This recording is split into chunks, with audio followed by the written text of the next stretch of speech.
привіт! Мене звати Настя, і це перше відео на моєму каналі. Я дуже сподіваюся, що з цього моменту ви заходитиме сюди регулярно не просто як на канал, а як до людини, якій можна довіряти. Цей канал про реальність, у якій ми живемо. Тут не буде гучних гасел чи політичних суперечок. Тільки факти, спостереження, розмови про те, що відбувається з нашою Україною, з нами, і про що чомусь не завжди говорять відкрито. Я хочу говорити про важливе просто та зрозуміло, про повсякденність, у якій тепер багато незвичного, про виклики, з якими ми зіткнулися, і про ті речі, які потрібно доносити не лише українцям, а й тим, хто за межами країни, щоб вони також зрозуміли, чим ми живемо. Це не буде черговий канал новин у вашому списку. Я хочу говорити з вами як із друзями. Просто, спокійно, але насправді.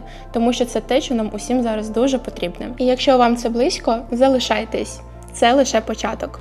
Сьогодні я розповім вам про те, що пережила Україна, коли почалися удари по енергетиці. Аж раптом зникло світло і разом з ним звичайний світ.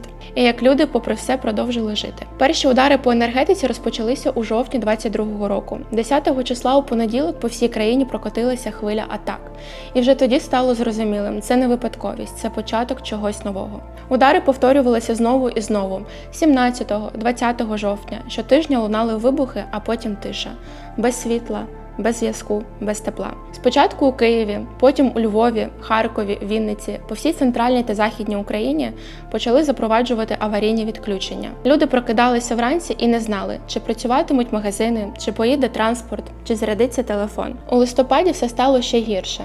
Світло могли давати на годину-дві на добу, іноді взагалі не давали. У грудні стало відомо, що пошкоджено понад половину всієї енергосистеми країни. Генератори, газові плитки, ліхтарики, вода у пляшках стали новою нормою, до якої звикав народ. А ще звичка завжди мати заряджений павербанк і включати пральну машину саме тоді, коли приходить світло. Навіть якщо це о 3-й годині ночі. Як розпочалася атака на енергетику? Серйозні та цілеспрямовані удари по енергетичній інфраструктурі України розпочалися восени 22-го року. 10 жовтня – це дата, яку тепер називають неофіційною точкою відліку енергетичної війни. Саме цього дня зафіксовано один із наймасованіших ракетних обстрілів території України. І на відміну від багатьох попередніх атак, цього разу були вражені не житлові будинки, не військові цілі, а об'єкти критичної інфраструктури. Під удари потрапили ТЕЦ, трансформаторні вузли, підстанції, розподільчі мережі. То були перші ознаки нової стратегії тиску – не фронтом, а тилом. Через тепло,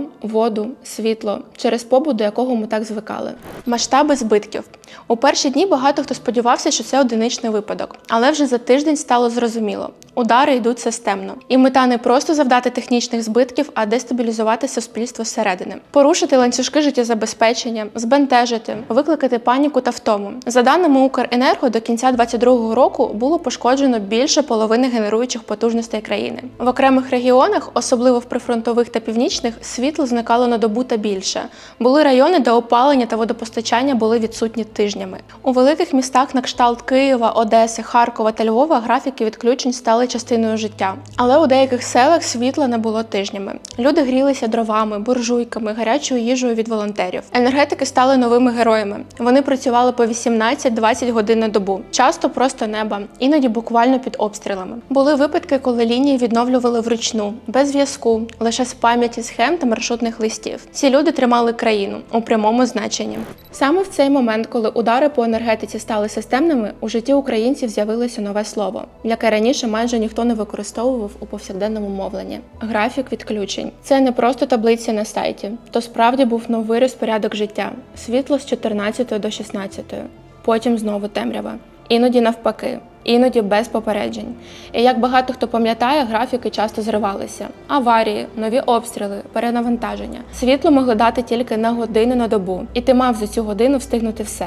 Зарядити телефони, закип'ятити воду, увімкнути обігрівач, перевірити новини та просто видихнути. Люди почали перебудовуватись буквально з нуля. Ті, хто раніше ніколи не цікавився електрикою, раптово стали експертами з інверторів, акумуляторів, вольтажу та фаз. Пральні машини включалися вночі, їжа готувалася заздалегідь, холодильники відкривалися за графіком, щоб не втратити холод. Хтось записував собі точний час, коли в будинку було світло, щоб скласти власний прогноз, а хтось шукав способи підключати по черзі техніку до зовнішніх батарей. Бізнес адаптувався як міг. Кафе працювало лише у світлі години або переходили на газові плити та ліхтарі. Перукарні, стоматології, навіть невеликі виробництва – усі відновлювали резервні рішення. Дехто орендовував генератори або купував переносні станції, щоб просто залишитися на плаву. Школи знову пішли на дистанційку, але тепер за подвійним розкладом, не за навчальним планом, а щогодинні відключення світла та наявності інтернету. Вчителі проводили уроки при свічках, а діти писали контрольні у підвалах під звуки тривог із ліхтариками в руках. Поступово у ландшафті міста сіл з'явився новий звук – це гул генераторів. Він став буквально тлом шумом життя. Ці пристрої стояли біля офісів, житлових будинків, магазинів у дворах, на балконах. Але був і інший бік цієї картини. Не кожен міг дозволити собі генератор. У перші тижні їх просто не було у продажу. Ні в будівельних, ні в інтернет-магазинах. Ті, хто міг, замовляли генератори з Польщі, Румунії, Німеччини. Платили втридорога, чекали 3 тижні. Траплялися випадки, коли вантаж застряг на митниці або приїжджав уже зламаним. Хтось домовлявся з друзями за кордоном, хтось купував у знайомих, а хтось просто не міг дозволити собі нічого. Особливо у селах та вразливих сім'ях. Це пенсіонери, матері з дітьми, люди з інвалідністю. У цих місцях рятували буржуйки, грубки, старі дерев'яні плити. І як це часто буває у нас, взаємодопомога. Хтось тяг подовжувач від свого генератора на під'їзд, хтось запрошував сусідів зарядити телефони. Волонтери розвозили акумулятори, купували зарядні станції і влаштовували пункти обігріву. У великих містах з'явилися навіть пункти світла.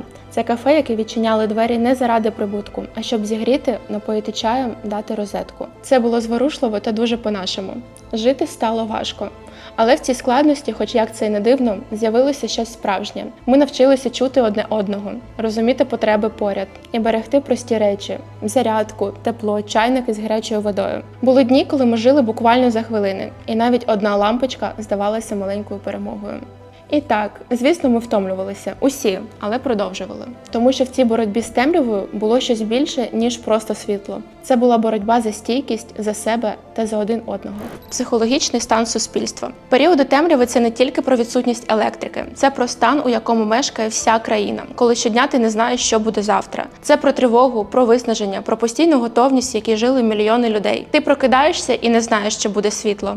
Не знаєш, чи буде вода, зв'язок, інтернет, чи увімкнеться холодильник, чи зігріється дитина. І від цієї невизначеності втомлюєшся не просто морально, а майже фізично. Тому що твій мозок просто на високих обертах. Багато фахівців, які спостерігали за суспільним настроєм, говорили, що країна увійшла до фази постійного стресу. В одних це виявлялося у різкій стомлюваності та апатії, в інших – у нервовій дратівливості, у труднощі концентруватися або у відчутті повної емоційної порожнечі. Це природна реакція на тривалу нестабільність та відсутність контролю. Але що дивно, люди знайшли способи триматися. Нехай у кожного вони були свої. Хтось жартував, хтось створив меми, хтось влаштовував вечір чаю із сусідами, а хтось просто мовчав у темряві. І це теж було способом справлятися. Це і є базова психологія виживання – адаптація. Один із найпотужніших механізмів, який є у людини. Не ламатися, а змінюватись навіть якщо не хочеться, навіть якщо тобі страшно. З того часу, як усе почалося, у суспільстві сформувалися травми, які не завжди видно, але відчуваються майже кожним. Ми живемо у стані хронічної тривоги. Навіть у тиші тіло чекає наступного удару. Наче спокій – це не відпочинок, а тимчасова пауза перед новою бурею. Відчуття провини стало тлом для багатьох. За те, що ти в безпеці, коли інші ні. За те, що в тебе залишився будинок, коли в когось стільки спогади про нього. Навіть прості радощі тепер часто супроводжуються внутрішнім гальмуванням, начебто не можна бути щасливим, поки довкола біль і лихоліття. А у когось все просто вимкнулось всередині. Емоції, наче в сплячці. Згодом ми почали вчитися жити з тим, що неможливо забути. Суспільство адаптується, але не зневільнюється. З'являються ініціативи психологічної підтримки, безкоштовні групи, волонтерські лінії допомоги, онлайн-платформи, де можна просто говорити чи мовчати і бути почутим. Психологи кажуть, перше, що важливо – називати все своїми іменами. Це не просто втома, це стрес, це не слабкість, це нормальна реакція на ненормальні події. Ми вчимося приймати свої емоції, не глушити їх. Навіть якщо це злість, навіть якщо це сльози, тіло так скидає вантаж. Нас вчать не замикатися. Щира розмова, одне тепле повідомлення може повернути опору під ногами, навіть коли все руйнується. Ми шукаємо способи створити собі нову нормальність через рутину, творчість, навіть через гумор. особливо через чорний гумор. Він став не ознакою цинізму, а інструментом виживання. Але, можливо, найголовніше, чого ми вчимося, бути добрішими до себе. Чи не вимагати від себе неможливого. Зрозуміти, навіть якщо ти зламався, це не поразка. Це просто говорить про те, що ти жива людина. Літо 2025 року. Здається, за ці 2 з лишком роки ми навчилися не дивуватися, але це не означає, що стало легше. Енергосистема продовжує працювати, не зважаючи ні на що. Там, де раніше відключення світла здавалося вироком, сьогодні це лише тимчасова складність. Тому що ми маємо план. Тому що ми маємо досвід.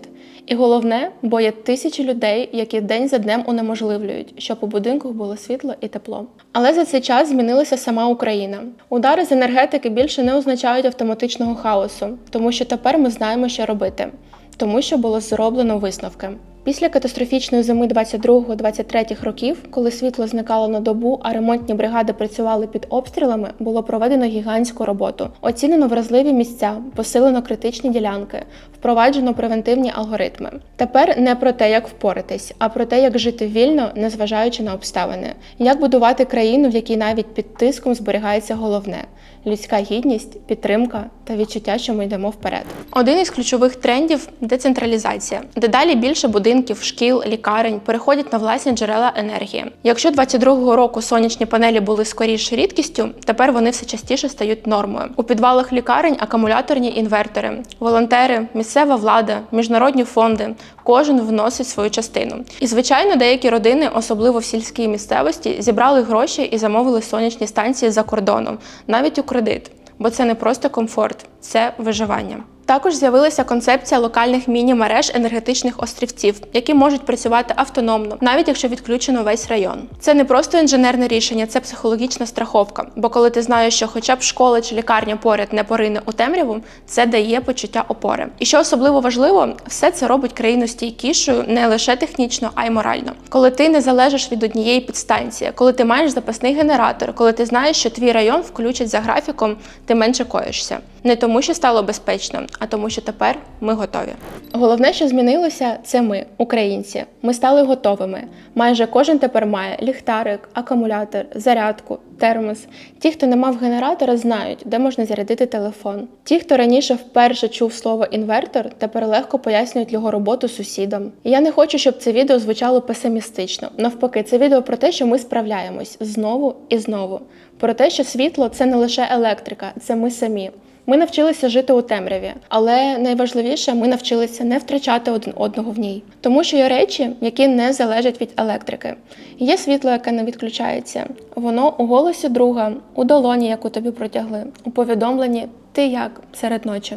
Ми навчилися бути поруч, навіть якщо далеко. Говорити «я з тобою», навіть якщо не чути. Зберігати в собі той вогонь, який не можна загасити. І доки він горить, ми житимемо. Навіть якщо довкола темно. Навіть якщо знову пропаде сигнал. Навіть якщо ніхто не побачить свічку у твоєму вікні, ти все одно її запалиш. Тому що це сила.